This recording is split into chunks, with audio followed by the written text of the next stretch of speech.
லகரம் வாய்ஸ் நேயர்களுக்கு வணக்கம். இன்றைய நேர்காணலில் நம்மோடு இணைந்திருக்கிறார் மனிதநேய ஜனநாயக கட்சியை சார்ந்த திரு தமிமுன் அன்சாரி அவர்கள். அவரை வரவேற்கிறோம். வணக்கம் சார். வாழ்த்துக்கள் சார். நீங்களும் ஜெயலலிதா அவர்களும் சந்தித்த முதல் சந்திப்பு எது சார்? 2011ஆம் ஆண்டு நடைபெற்ற சட்டமன்ற தேர்தலில் நான் அதிமுக கூட்டணியில் சேப்பாக்கம் திருவல்லிக்கேணி தொகுதியில் போட்டியிட்டேன். அந்த நேரத்தில் அன்றைய திமுக வேட்பாளர் மறைந்த அண்ணன் அன்பழகன் அவர்களை எதிர்த்து நான் களமாடி இருந்த நேரம். அந்த தொகுதி பொதுவாக திமுகவுக்கு ஆதரவான சூழ்நிலை கொண்ட ஒரு தொகுதி. திமுக அதிகமான முறை வெற்றி பெற்ற தொகுதியும் கூட. அங்கு நான் இரட்டை மெழுகுவர்த்தி சின்னத்தில் தேர்தலில் போட்டியிட்டேன். கடுமையான கள முரண்பாடுகளும் பிரச்சனைகளும் உண்டான தருணமாக அது இருந்தது. அந்த நேரத்தில் சமூக வலைதளங்களை பயன்படுத்தக்கூடிய வாய்ப்பு எனக்கு கிடைத்தது. அந்த தேர்தலில் முகநூலை வாக்கு சேகரிப்புக்காக நான் தான் பயன்படுத்தியிருந்தேன். அது மட்டுமல்லாமல் அதிகமான முறையில் களத்தில் இறங்கி பணியாற்றிய காரணத்தினால் ஊடகங்களும் அதிகமான முன்னுரிமை எனக்கு தந்தன. அந்த நேரத்தில் தான் இது ஆங்கில பத்திரிகையில் வந்த செய்திகள்லாம் படித்துவிட்டு மரியாதைக்குரிய ஜெயலலிதா அவர்களுடைய கவனத்துக்கு இது போனது. எனக்காக அவர்கள் தேர்தல் பரப்புரை செய்வதற்கான தேதி குறிப்பிட்ட போது அன்று காலை எனக்கு தோட்டத்திலிருந்து அழைப்பு வந்தது. பக்கத்து தொகுதி துறைமுகம் தொகுதி, ராயபுரம் தொகுதி, எக்மோர் தொகுதியை சேர்ந்த வேட்பாளர்களுக்கு அவ்வாறு அழைப்பு இல்லை. எனக்கு வந்தது. உடனடியாக நான் பாய்ஸ் தோட்டத்துக்கு சென்றேன். அந்த நேரத்தில் அம்மா அவர்கள் வீட்டிலிருந்து புறப்படுகிறார்கள். அதாவது நேரடியாக நான் போட்டியிட்ட சேப்பாக்கம் தொகுதிக்கு தான் புறப்பட்டு வராங்க. அந்த நேரத்தில் பார்த்து ரொம்ப சிறப்பான முறையில் உங்களுடைய பிரச்சாரம்லாம் இருக்குன்னு கேள்விப்பட்டேன், வாழ்த்துக்கள் அப்படின்ட்டாங்க. அது மட்டுமல்லாமல் பக்கத்தில் என்ற அதிமுகவுடைய நிர்வாகிகள்கிட்ட பிரச்சாரம்லாம் நல்லா பண்ணிக்கிட்டு இருக்காங்க போல இருக்கு, நல்லதாக ஜெயிக்க வைங்க அப்படிங்கிற மாதிரி சொன்னாங்க. முதல் சந்திப்பு அதுதான். ரொம்ப உற்சாகமாக பேசினாங்க. அந்த சமயத்தில் அவங்க என்ன பண்ணாங்கன்னு சொன்னால், அவங்களுடைய உதவியாளர்கிட்ட சொல்லி போயஸ் தோட்ட வீட்டிலிருந்து ராதாகிருஷ்ணன் சாலை வழியாக ஐஸ் ஹவுஸில் தேர்தல் பிரச்சாரம், அவங்களுடைய அந்த கான்வாய் இருக்கு இல்லையா, அது வரைமுறைப்படுத்தப்பட்டு இந்த வழியில் இந்த வேகத்தில் தான் வாகனங்கள்லாம் போகணும்னு சொல்லி திட்டமிட்டிருந்தாங்க. என்னமோ நினச்சாங்க, அம்மா என்ன நினச்சாங்கன்னு தெரியல, அந்த கான்வாயில் நானும் வரது மாதிரியாக எனது வாகனத்தையும் பின்தொடர்ந்து வர சொன்னாங்க. அவர்களுக்கு கிடைத்த அந்த வரவேற்பை வழியங்க நான் பார்த்தேன். ஒரு நல்ல அறிமுகம் கிடைப்பதற்கான வாய்ப்பாகவும் இருந்தது. அந்த நேரத்தில் ஐசோஸில் அந்த பிரச்சாரத்தை பண்ணிவிட்டு 2 அல்லது 3 முறை என் பேரை திரும்ப திரும்ப உச்சரித்து வாக்கு சேகரித்து இரட்டை மெழுகுவர்த்தியில் வாக்களியுங்கள் என்று சொன்னார்கள். அதுதான் முதல் சந்திப்பு. ஆனால் அந்த தேர்தல் நான் வெற்றி பெறலை. ஆனால் வெற்றி பெறாமல் போனாலும் எனக்கு ஒரு செய்தியை சொல்லிவிட்டாங்க. என்னென்னா, கவலைப்பட வேண்டாம், வயது இருக்குது, நிறைய வாய்ப்புகள் இருக்குதுன்னு சொல்லுங்கள் அப்படின்னு சொல்லி. அதனால் நமக்கு அந்த சமயத்தில் உற்சாகமாக இருந்தது. அதன் பிறகு சந்திப்புகளுக்கான வாய்ப்பு இல்லை. மனிதநேய ஜனநாயக கட்சியை நாங்கள் தொடங்கிய போது அந்த கூட்டணியில் இடம்பெறக்கூடிய ஒரு வாய்ப்பு வந்தது. அந்த நேரத்தில் நாங்கள் கொடுத்த கடிதத்தை ஏற்று உடனடியாக எங்களுக்கு அழைப்பு அனுப்புனாங்க. அப்போ முதலாக சந்திக்கிறோம். அழைத்து எங்களை உட்கார வைத்து ஏறத்தாழ 10 முதல் 15 நிமிடங்கள் பேசினார்கள். பல்வேறு விஷயங்களை வாதித்து நாங்கள் தொகுதிகளை கேட்டோம். நாங்கள் கேட்ட எண்ணிக்கை 1. அதன் பிறகு நாங்கள் இதை பற்றி பேசுவோம்னு சொல்லி அந்த சமயத்தில் அமைச்சராக இருந்த அண்ணன் வைத்திலிங்கம், அண்ணன் ஓபிஎஸ், அண்ணன் நத்தம் விஸ்வநாதன், அண்ணன் எடப்பாடி, இவங்கெல்லாம் அங்கே இருந்தாங்க. அவர்கள்ட்ட நீங்கள் பேசுங்கன்னு சொன்னாங்க. அதன் பிறகு பேச்சுவார்த்தை நடத்தி 2 தொகுதியில் போட்டிக்கிட்டோம். தஞ்சாவூரில் வேட்பாளர் அறிமுக கூட்டம், திருச்சியில் கூட்டம், அதெல்லாம் போய் கலந்து கொண்டோம். தேர்தலில் நான் நாகப்பட்டினத்தில் வெற்றி பெற்று அவங்கள சந்திக்கிறோம். ரொம்ப நெகிழ்ச்சியான தருணம். என்னென்னா, வயதில் நான் மிக இளையவன். கட்சி ஆரம்பித்து 3 மாதங்கள் கூட ஆகவில்லை. நானும் எங்கள் கட்சியுடைய தலைவர்களும் சொல்லுகின்றோம். அந்த நேரத்தில் அவங்களுடைய இருக்கையிலேருந்து எழுந்து வாசலில் நின்று எங்களை வரவேற்றாங்க. அது பெரிய நெகிழ்ச்சியாக இருந்தது. அப்படி முக்கியத்துவம் கொடுக்க வேண்டிய அவசியம் எங்களுக்கு இல்லை. ஏன்னா நாங்கள் அந்தளவுக்கு பெரிய சக்தியாக வளரலை. தொடங்கியிருந்த நேரம், கட்சி தொடங்கியிருந்த நேரம், அவங்களுடைய இருக்கையிலேருந்து எழுந்து வாசல் நின்று வரவேற்றார்கள். அந்த நேரத்தில் 6-7 அமைச்சர்கள் வரிசையாக உட்காந்துருக்காங்க அந்த சமயத்தில். அவங்களாம் சாட்சி.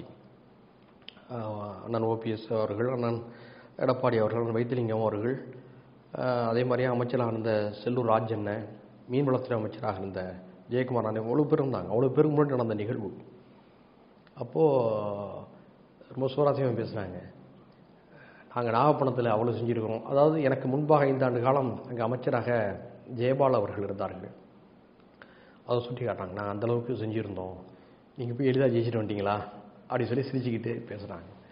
உடனே எல்லாம் உங்களுடைய வாழ்த்துக்களும் ஆதரவும் தாம்மா அப்படின்னு சொல்லி சொன்னோம். நிகழ்ச்சி அடைஞ்சாங்க. அதன் பிறகு ரொம்ப நேரம் பல்வேறு விஷயங்களாக 20 நிமிடங்கள் வரை பேசிக்கிறோம். அதெல்லாம் மறக்க முடியாத அனுபவங்கள். அதன் பிறகு சட்டமன்றத்தில் அவர்கள் இருக்கும்போது பல முறை நான் பேசக்கூடிய வாய்ப்பு வந்தது. பல்வேறு விஷயங்களில் நான் பேசும்போது கூர்ந்து கவனித்தார்கள். சில நேரம் மேஜையை தட்டி உற்சாகப்படுத்தினாங்க. நான் இதெல்லாம் சாதாரணமாக தான் எடுத்துக்கிட்டேன். ஒரு நாள் சட்டமன்றத்தில் ஆயுள் சிறைவாசிகளுடைய முன்விடுதலை சம்பந்தமாக நான் பேசுவதாக இருந்தேன்.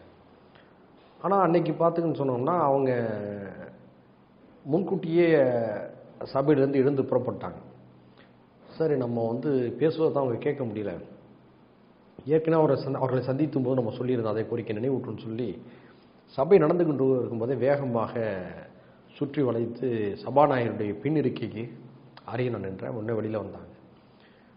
அங்கிருந்த அதிகாரிகள்லாம் அம்மா கோவப்படுவாங்க, குறுக்க நிற்காதீங்கட்டாங்க. இல்லை, நான் நியாயமான காரணத்துக்காக மட்டும் தான் வருவேன், அவங்களுக்கு தெரியும் அப்படின்னு சொன்னேன்.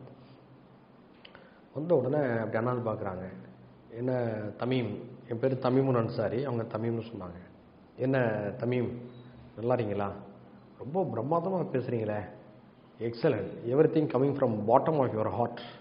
உங்களுடைய எண்ணத்துடைய அடிப்பகுதியிலேருந்து நீங்கள் பேசுகிறீங்க. நீங்கள் எழுதி வச்சு பேசலை, உள்ளத்தால் பேசுகிறீங்க அப்படிலாம் சொல்லி ரொம்ப உற்சாகப்படுத்துனாங்க. அந்த நேரத்தில் எனக்கு பக்கத்தில் யாருன்னா நம்ம ராதாகிருஷ்ணன் ஐஏஎஸ் இருந்தார்ல, அவர் நின்றுருக்கார். அவர் இன்னும் சில அதிகாரிகள் நிற்கிறாங்க.